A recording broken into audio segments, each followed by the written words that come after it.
Assalamualaikum warahmatullahi wabarakatuh. Nama saya Muhammad Abdillah Al-Kamil, Fakultas Syariah dan Hukum, Prodi Hukum Pidana Islam, semester 2, NIM 05040322 Di sini saya akan memenuhi tugas UAS Usul Fikih, yaitu dari dosen Bapak Dr. Samsuri, Magister Hukum Islam. Untuk pertanyaan yang pertama, yaitu berbagai tempat di dunia, khususnya tanah air Indonesia, banyak daerah yang terdapat beberapa fasilitas umum yang diperuntukkan bagi masyarakat. Di samping itu, ada juga beberapa fasilitas umum yang terkadang mengharuskan pengguna untuk membayar saat menggunakan fasilitas tersebut. Lantas, bagaimana sebenarnya hukum Islam terhadap penggunaan fasilitas umum yang diharuskan membayar sebelum menggunakannya? Untuk jawaban dari soal yang pertama, dilansir dari Republika, Sekretaris Komisi Fatwa Majelis Ulama Indonesia yang disebut MUI, Kiai Miftahul Huda menjelaskan bahwa pemerintah telah menetapkan aturan-aturan tentang tata ruang mulai dari perundang-undangan hingga peraturan pemerintah, baik di tingkat pusat maupun di tingkat daerah. Adapun bagian dari tata ruang itu sendiri yaitu mencakup fasilitas umum seperti rumah ibadah, taman kota maupun taman bermain di komplek perumahan dalam menentukan status hukum penggunaan fasilitas umum berbayar. Berikut adalah uraian berdasarkan konsep hukum Islam yang disebutkan. Yang pertama yaitu kias. Melalui kias kita dapat menggunakan penalaran analogi dengan fasilitas republik secara umum. Jika fasilitas publik seperti kamar mandi umum dan toilet umum biasanya disediakan secara gratis oleh pemerintah atau pihak yang berwenang, maka berdasarkan kias, penggunaan fasilitas umum berbayar mungkin dianggap tidak wajib atau tidak diperbolehkan dalam Islam. Yang kedua yaitu istihah. Istihah adalah metode pengambilan hukum dari sumber-sumber hukum Islam yang ada. Dalam hal ini, tidak ada ketentuan langsung dalam Al-Quran atau hadis yang secara spesifik membahas penggunaan fasilitas umum berbayar. Oleh karena itu, istihah memberikan bebasan kepada individu atau masyarakat untuk menggunakan fasilitas umum berbayar selama tidak ada ketentuan yang melarang atau ketentangan dengan prinsip-prinsip Islam. Yang ketiga, istihsan. Dalam istihsan, masalah masyarakat atau kepentingan umum dipertimbangkan. Penggunaan fasilitas umum berbayar dapat dinilai berdasarkan manfaat yang diperoleh oleh masyarakat. Jika penggunaan tersebut memberikan manfaat yang signifikan bagi masyarakat, seperti pemeliharaan dan kebersihan yang lebih baik, maka penggunaan fasilitas umum berbayar dapat dianggap sesuai dengan istihsan. Yang keempat, istislah. Istislam menekankan pada prinsip mencari kebaikan dan menghindari kerusakan dalam hukum Islam.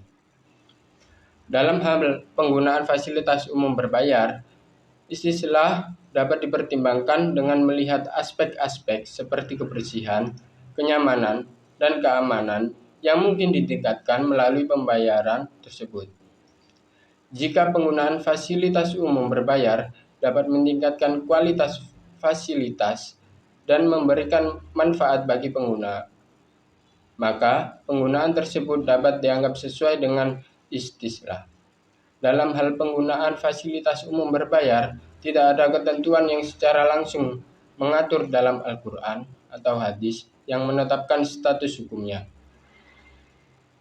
Oleh karena itu, dapat digunakan prinsip sadadu dariyah yang memberikan fleksibilitas dalam menentukan status hukumnya. Dalam sadadu dariyah, jika tidak ada ketentuan yang jelas, maka penggunaan fasilitas umum berbayar dapat dianggap boleh selama tidak bertentangan dengan prinsip-prinsip Islam secara umum. Dalam kesimpulannya, status hukum penggunaan fasilitas umum berbayar dalam Islam dapat bervariasi tergantung pada konteks, manfaat yang diperoleh, dan tidak adanya larangan atau bertentangan dengan prinsip-prinsip Islam. Disarankan untuk mempertimbangkan maslahah masyarakat dan prinsip-prinsip dasar Islam saat menentukan penggunaan fasilitas umum berbayar. Untuk soal yang nomor 2 yaitu bagaimana cara Anda menyelesaikan masalah si Udin dan Joko untuk memperebutkan Fatimah dengan menggunakan metode ijtihad dan menyimpulkan dari kasus yang telah dijelaskan. Untuk jawaban nomor 2 yaitu suami yang pergi hingga tidak diketahui keberadaannya dalam waktu yang cukup lama dalam fikih dikenal dengan istilah mafqud. Orang yang hilang atau mafqud adalah orang yang sudah jauh dan tidak ada kabar beritanya hingga tidak diketahui tempatnya dan tidak diketahui pula apakah ia masih hidup atau sudah mati. Apabila orang yang hilang atau mafqud tersebut masih belum menikah, maka tidak akan menjadi sebuah persoalan yang berakibat hukum pada orang lain. Sebab dia hanya menanggung dirinya sendiri dan tidak mempunyai tanggungan yang lain, seperti istri yang wajib dinafkahi. Akan tetapi, apabila dia menghilang setelah menikah, maka tuntunannya yang menjadi persoalan bukan hanya pada pihak yang dianggap hilang, tetapi posisi dan status istrinya dalam hal ini dipertanyakan. Demikian juga dengan keabsahan ikatan perkawinannya. Tentunya kasus ini akan terjadi apabila pihak yang ditinggalkan, baik istri ataupun suami, tidak merasa ridho terhadap pihak yang meninggalkan atau hilang dalam waktu yang lama tersebut. Yang menjadi persoalan pokok dalam hal ini adalah harus berapa lama istri menunggu suaminya tersebut dinyatakan benar-benar hilang atau yang disebut mafqud, sehingga istri bisa menuntut cerai dari suaminya yang hilang pada hakim. Menurut kompilasi hukum Islam, suami yang mafqud berdampak pada putusan perkawinan apabila orang yang hilang atau suami yang mafqud tersebut meninggalkan si istri selama 2 tahun berturut-turut tanpa izin si istri dan tanpa alasan yang sah atau karena hal lain di luar kemampuannya. Batas waktu dinyatakan suami ghaib atau ketidakjelasan keberadaannya terdapat beberapa pendapat, di antaranya ialah yang pertama Khalifah Umar bin Khattab dan Khalifah Utsman bin Affan berpendapat bahwa istri yang suaminya ghaib diberi tempo untuk menanti kedatangan suami dalam masa 4 tahun. Sesudah lewat masa itu, perkawinan dengan suaminya dengan sendirinya putus, bila mana si istri tersebut ingin menikahi lagi dengan laki-laki lain, maka ia lebih dulu harus menjalani masa iddah 4 bulan 10 hari. Yang kedua, Imam Malik berpendapat bahwa semua istri dapat menuntut cerai jika sudah berlalu masa setahun ditinggal suami dan khawatir akan terjerumus dalam perzinahan atau melakukan perbuatan tidak senonoh. Akan tetapi menurut sebagian ulama berpendapat 3 tahun menurut Ibnu Qudamah bahwa ada 2 kemungkinan batas waktu menunggu bagi si istri. Apabila si suami pergi dan diperkirakan selamat, maka si istri harus tetap menunggu sampai diperkirakan si suami meninggal. Apabila si suami pergi dan secara perkiraan suami tersebut tidak selamat, maka si istri cukup menunggu suaminya 4 bulan 10 hari. Selanjutnya pendapat Imam Syafi'i bahwa si istri yang suaminya ghaib atau tidak diketahui keberadaannya ataupun karena hilang, istri tidak berhak menuntut fase sehingga ia menerima berita kematian suaminya dengan pasti. Untuk kesimpulan yang saya dapatkan, jika si Udin tidak datang selama waktu yang telah ditentukan, maka pernikahan Fatimah dan Joko dianggap sah. Karena yang pertama, Udin dan Fatimah hanya menikah siri dan tidak tercatat di KUA, yang sudah jelas tidak sah secara negara, tetapi sah secara agama. Dan yang kedua, Udin tidak mencukupi kebutuhan lahir dan batiniah Fatimah selama bertahun-tahun dan tidak datang sesuai dengan waktu yang telah ditentukan, maka menurut pemaparan yang telah dijelaskan sebelumnya bahwa Fatimah berhak menikah dan status suami sahnya jatuh kepada Joko. Selanjutnya, saya akan menjawab soal nomor 3. Kenapa maslahah mulgha masih disebut maslahah mulgha padahal sudah mulgha? Jelaskan beserta contohnya. Jawaban saya, definisi maslahah dalam konteks kajian ilmu usul fikih, kata tersebut menjadi sebuah istilah teknis yang berarti berbagai manfaat yang dimaksud syar'i dalam menetapkan hukum bagi hamba-hambanya, yang mencakup tujuan untuk memelihara agama, jiwa akal keturunan, dan harta kekayaan, serta mencegah hal-hal yang dapat mengakibatkan luputnya seseorang dari kelima kepentingan tersebut. Secara garis besar, maslahah merupakan salah satu metode analisa yang dipakai oleh ulama usul fikih dalam menetapkan hukum istinbat yang persoalannya tidak diatur secara eksplisit dalam Al-Quran dan hadis, hanya saja metode menekankan pada maslahah secara langsung. Maslahah berdasarkan keberadaan maslahah menurut syariah, yaitu al-maslahah al-mutabarah adalah kemaslahatan yang mendapat dukungan oleh syara, baik jenis maupun bentuk artiannya, adanya dalil khusus yang menjadi dasar bentuk dan jenis kemaslahatan tersebut. Maslahah mursalah dalam pengertiannya dapat dimaknai dengan sesuatu yang mutlak.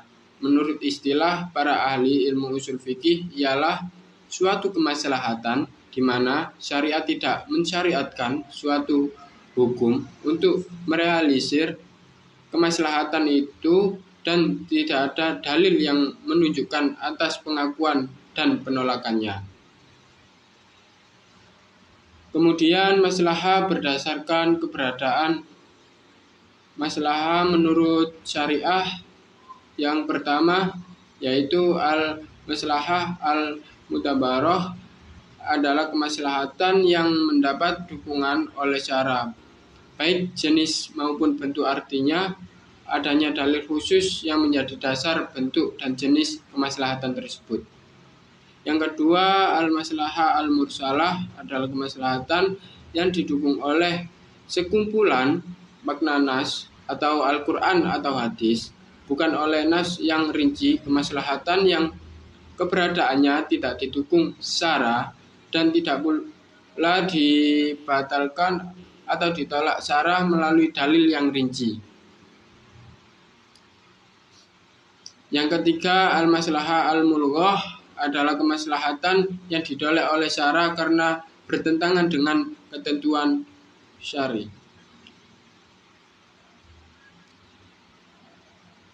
Ini untuk alasannya kenapa maslahah al-mulghah tetap diklarifikasikan sebagai maslahah meskipun statusnya adalah sudah mulghah. Maslahah al-mulghah yaitu sesuatu yang dianggap maslahah oleh akal pikiran tetapi dianggap palsu karena kenyataannya bertentangan dengan ketentuan syariat. Mengapa tetap diklarifikasikan sebagai maslahat? Karena landasan atau dasar pemikiran dari produk hukum ini didasari oleh kebaikan serta pandangan bahwa hal tersebut merupakan suatu kebaikan yang dapat dibenarkan. Tetapi dalam produk tersebut terdapat landasan dari Al-Quran maupun hadis. Tujuan lainnya yaitu untuk menunjukkan kepada umat muslim bahwa memang terdapat maslahah yang berlawanan dengan syariat. Dengan demikian, umat Islam mengerti dan tidak mudah untuk menerima maslahah yang akan datang. Adapun contoh dari maslahah al-mulwah ketika aktivis kesetaraan gender menggaungkan kenyamanan pembagian warisan antara anak laki-laki dan anak perempuan. Dikarenakan mereka beranggapan bahwa kesetaraan gender adalah maslahah, akan tetapi kesimpulan seperti itu bertentangan dengan ketentuan syariat, yaitu ayat 11 surat An-Nisa yang menegaskan bahwa pembagian laki-laki 2 kali pembagian anak perempuan. Adanya pertentangan itu menunjukkan bahwa apa yang dianggap maslahah itu bukan maslahat di sisi Allah.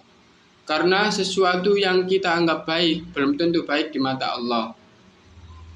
Sekian penjelasan dari saya. Apabila ada salah kata, saya mohon maaf yang sebesar-besarnya. Saya tutup. Wassalamualaikum warahmatullahi wabarakatuh.